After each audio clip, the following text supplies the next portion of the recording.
And that's it on the bulletin. But before we go, according to the United Nations Development Programme, 60% of Jordan's population is under 30. It's no surprise then that graffiti art is coming up to be the most pursued profession.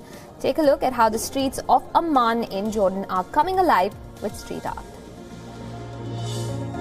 With their brushes and spray cans, these young Jordanian artists are trying to liven up the walls of Amman.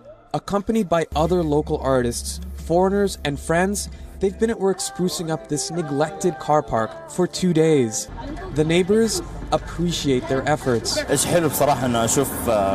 Honestly, it's cool to see graffiti in the streets, and especially because the walls of Amman are a little old, they're not beautiful, and the graffiti adds a little beauty to the streets. Graffiti first began appearing on the streets of Amman years ago, but in 2013, a cultural center launched a private initiative called Baladak, Your Country in Arabic, and since then, street art has exploded. Today, artists have turned blank spaces across the city into enormous canvases. Suhaib's use of distinct geometric forms has made him one of the most celebrated urban artists in the country. The art of graffiti in this country develops the city and makes it more modern. It encourages diversity in art. It adds a little culture to what we have in our society. People come from abroad, others go abroad, so there's a great exchange between cultures.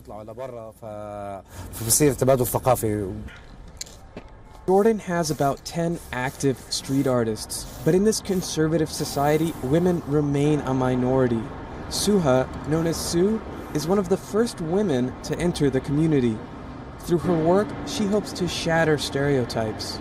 أتوقع أي شيء بالحياة يعني مش بس الجرافيتي بيقدر يكون له جانب أنوثي يعني.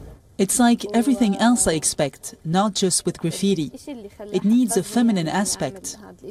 That's the reason that motivated me to get involved, because there weren't many girls involved. And then it was like a challenge between me and the whole city of Amman.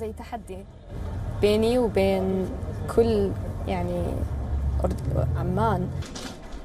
The art now attracts locals and tourists alike, bringing a healthy dose of color to the streets of the capital.